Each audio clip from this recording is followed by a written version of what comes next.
آج تک سیفر کا حقیقت معلوم نہیں ہے کہ کیا ہے۔ زرداری صاحب جا رہے ہیں، 28ویں ترمیم آ رہی ہے، کچھ نیا سلسلہ چل رہا ہے۔ زرداری صاحب اگر گلہ کریں گے تو اس قوت سے گلہ کرے جس قوت میں ان کو عوام صدر میں بٹھایا ہے۔ خیبر پختونخوا جو ہے وہ بہت زد میں ہے حملوں کے حوالے سے۔ بلوچستان اور خیبر پختونخوا میں 20 سال سے لاشیں، دہشت گردی، فورسز شہید ہو رہے ہیں، عام لوگ شہید ہو رہے ہیں۔ کیا بلوچستان اور خیبر پختونخوا پاکستان کے جغرافیے کا حصہ ہے یا نہیں؟ بلوچستان میں وزیر اعلیٰ ریڈ زون میں، مولانا فضل الرحمان صاحب نے بھی کچھ اسی طرح کی بات کی تھی کہ وہ بھی تھریٹن فیل کر رہے ہیں۔ کیونکہ جمعیت علماء اسلام دہائیوں سے نشانے پر ہے۔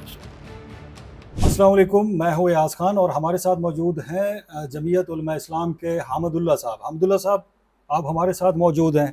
ادھر خبریں چل رہی ہیں کہ خدا نخواستہ کچھ ایکسیڈنٹ ہوا ہے، کوئی دھماکہ ہوا ہے، تو سب سے پہلے تو ناظرین کو بھی اور اپنے جو آپ کے جاننے والے ہیں، آپ کے چاہنے والے ہیں، بتائیے کہ آپ اس وقت کہاں پر موجود ہیں اور کیا یہ سارا کچھ چل رہا ہے؟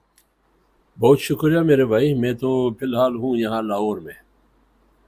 صبح میں اسلام آباد سے تقریباً 1 بجے نکلا ہوں اور یہاں پہنچا تقریباً 5:30 بجے، 5:15 بجے لاہور۔ اس وقت میں بالکل لاہور میں ہوں، خیریت سے ہوں۔ اور یقیناً بلوچستان میں بہت زبردست افواہ چل رہی ہے کہ حافظ حمد اللہ پر بم بلاسٹ ہوا ہے یا دھماکہ ہوا ہے۔ مختلف میڈیا وہاں کے دوستوں نے بھی فون کیا، کال کیا، اور جمعیت علماء اسلام کے جو احباب ہیں انہوں نے بھی کیے، اپنے عزیز اور رشتہ دار دوستوں نے بھی کیے۔ تو الحمدللہ میں سب کو آپ کی چینل کی توسط سے پیغام دیتا ہوں کہ میں بالکل ٹھیک ہوں، خیریت سے ہوں۔ افواہوں پر یقین نہ کرے، اللہ تعالی ہم سب کو زندگی دیں، اور موت اور زندگی اللہ کے ہاتھ میں۔ 3 بار حملے ہوئے ہیں، اللہ نے بچایا ہے، انشاءاللہ آئندہ ایسا نہیں ہوگا۔ ہمیں اللہ پر بھروسہ ہے اور اللہ پر توکل ہے۔ بہت شکریہ۔ اچھا، ایک آخری سوال بھی میں آپ سے پوچھ لیتا ہوں کہ اس وقت خیبر پختونخوا جو ہے وہ بہت زد میں ہے حملوں کے حوالے سے۔ سیکورٹی فورسز بھی اپنا کام کر رہی ہیں، گورنمنٹ بھی وہاں پر موجود ہے، تو اس کا مستقل حل کیا ہے؟ اگر آپ 1 منٹ میں آپ ہمیں ذرا بتانا چاہیں تو۔ دیکھیے، اس کا مستقل حل یہ ہے کہ خیبر پختونخوا میں جو آپریشن 20 سال سے مختلف ناموں سے جاری ہے، سب سے پہلے یہ جاننا چاہیے، کوشش کرنا چاہیے کہ اسباب اور عوامل کیا ہے۔ جب سے ہم نے 9/11 کے بعد جو پالیسی اپنایا دہشت گردی کی جنگ میں، ڈکٹیٹر مشرف نے امریکہ سے مل کر افغانستان پر چڑھائی کی، پھر پاٹھا اور وزیرستان، خیبر پختونخوا، بلوچستان میں دھڑا دھڑ آپریشن کیا۔ آج وہ نتیجہ قوم بھی بھگت رہی ہے اور ملک بھی بھگت رہا ہے۔ لہٰذا میں تو ان تمام خرابیوں کا جڑ ارباب اختیار اور ارباب اقتدار کی پالیسیوں کا نتیجہ سمجھ رہا ہوں۔ لہٰذا میرا مشورہ یہی ہے کہ پوری قیادت، ملٹری ہو، سیاسی ہو، یہ سارے بیٹھ کے بلوچستان، خیبر پختونخوا، پاٹھا، وزیرستان پر فیصلہ کرے کہ اس مسئلے کا حل کیا ہے۔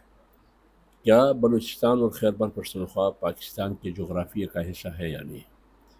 ہمیں بتائیے کہ بلوچستان اور خیبر پختونخوا میں 20 سال سے لاشیں، دہشت گردی، فورسز شہید ہو رہے ہیں، عام لوگ شہید ہو رہے ہیں۔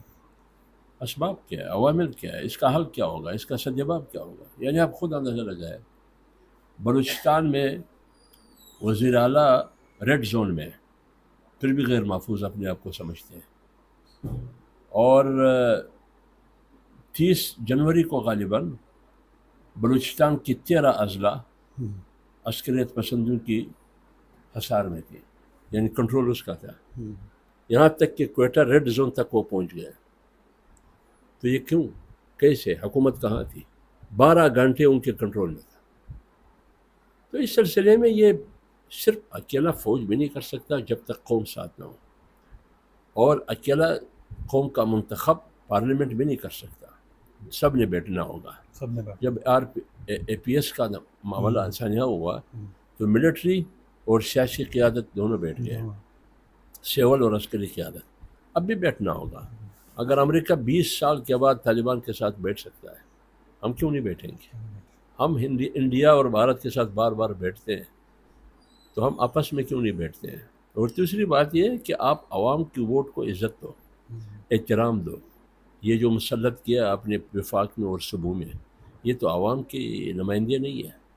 یہ کسی طاقت کے نمائندے ہو سکتے ہیں، عوام کے نمائندے نہیں. اور مولانا فضل الرحمان صاحب نے بھی کچھ اسی طرح کی بات کی تھی کہ وہ بھی تھریٹن فیل کر رہے ہیں جب ملک کی اتنی بڑی قیادت کو اس طرح کے خطرات ہوں. تو جس طرح سے آپ نے کہا کہ صرف اور صرف یہی حل ہے کہ تمام قیادت، فوجی قیادت، سول قیادت اور وہاں کے جو مائدین ہیں وہ ساتھ بیٹھیں اور اس کا حل نکالیں. بالکل میں یہ کہتا ہوں، مولانا فضل الرحمان صاحب نے جو اظہار کیا کراچی کے جلسے میں، جی. انہوں نے ہوا میں نہیں کی، ہم. کیونکہ جمعیت علماء اسلام دہائیوں سے نشانے پر ہے. باوجود اس کے کہ جمعیت علماء اسلام آئین کے ساتھ ہے، 73 کی دستور کے ساتھ ہے، جمہوریت کے ساتھ ہے، پارلیمنٹ کے ساتھ ہے، پاکستان کے ساتھ ہے، پیغام پاکستان کے ساتھ ہے، لیکن پھر بھی پارلیمنٹ کے دروازے کس کی وجہ سے بند ہے؟ مجھے کیوں ہروایا جا رہا ہے؟ 18 میں بھی ہروایا، 13 میں بھی ہروایا، 8 میں بھی ہروایا، 2024 8 فروری کو بھی ہروایا، بالخصوص بلوچستان اور پنجاب میں. تو جب ایک طرف میری قربانیاں یہ ہے اور میں دڑا دڑ مر رہا ہوں، شیخ ادریس سمیت سارے شہید ہوئے، اور سیاسی دروازہ پارلیمنٹ کا دروازہ بھی مجھ پر بند ہے، تو میں تو دہشت گرد نہیں ہوں، میں تو ایک سیاسی جمہوری پارٹی ہے میری، مولانا فضل الرحمان صاحب اس کی قیادت کر رہے ہیں. تو پھر مجھ پر پارلیمنٹ کا دروازہ کیوں بند ہے؟ مجھے کیوں ہروایا جا رہا ہے؟ میرے ووٹر کو بکسے سے کیوں روکا جا رہا ہے؟ فارم 47 کے ذریعے آپ ان الیکٹڈ لوگوں کو پارلیمنٹ میں بھجواتے ہیں، پھر تو انتشار ہوگا بھائی. آپ کے فیصلوں پر قوم کو اعتماد نہیں ہے، نہ آپ پر قوم کا اعتماد ہے. آج قوم میں شعور ہے، آپ کے باتوں پر کسی کو بھروسہ نہیں ہے، کسی کو اعتماد نہیں ہے. لہٰذا اگر آپ چاہتے ہیں کہ ملک مستحکم ہو، خوشحال ہو، آپ کے بند کمروں کے فیصلوں سے نہ ملک خوشحال ہوگا نہ مستحکم ہوگا جب تک ہم ایک ٹیبل پر نہیں بیٹھیں گے. اور یہ جو ریسنٹلی دوبارہ سے وہ ایک سائفر کا معاملہ دوبارہ سے اٹھا ہے اور ایک امریکن پبلیکیشن نے اس کو شائع کیا ہے، کچھ لوگ کہہ رہے ہیں کہ وہ نقلی ہے، کچھ کوئی بات کر رہا ہے، کچھ کر رہا ہے. تو یہ جو اس طرح کی باتیں ہو رہی ہیں اس پہ آپ کا کیا رد عمل ہے؟ دیکھیے سائفر سے کتنا بڑا شوشہ وقت کے حکمران وزیر اعظم نے بنایا، پھر اس کے بعد ہمارے ریاست اور حکومتوں نے بنایا، تو نتیجہ کیا ہوگا؟ وہ اب جیل میں بیٹھا ہے. وہ جیل میں بیٹھا ہے، لیکن آج تک سائفر کا حقیقت معلوم نہیں ہے کہ کیا ہے. یار اس ملک میں ایان علی کی حقیقت معلوم نہیں ہے، اس ملک میں فرق گوگی کی حقیقت معلوم نہیں ہے، اس ملک میں 22 دن کوکن پینکی گرفتار ہوئے، کسٹڈی میں تھی، 22 دن کے بعد ان کو آشکار کیا گیا کہ ہم نے پلیٹ سے پکڑا گیا. تو لہٰذا وہ کہاں ہے وہ قانون؟ اس میں کمزور کے لیے ہے قانون. تو آپ کو یہ لگتا ہے کہ جو اس ملک کے حقیقی مسائل ہیں اس پہ بات نہیں ہو رہی، چاہے وہ نیشنل میڈیا ہو؟ میرے بھائی میں عرض کر لوں، میں ایک مثال دیتا ہوں. قومی اسمبلی بھی ہے، سینٹ بھی ہے. آپ ریکارڈ اٹھا کے دیکھیے. آپ نے خیبر پختونخوا کا ذکر کیا، واٹا کا، بلوچستان، دونوں میں حالات ٹھیک نہیں ہیں.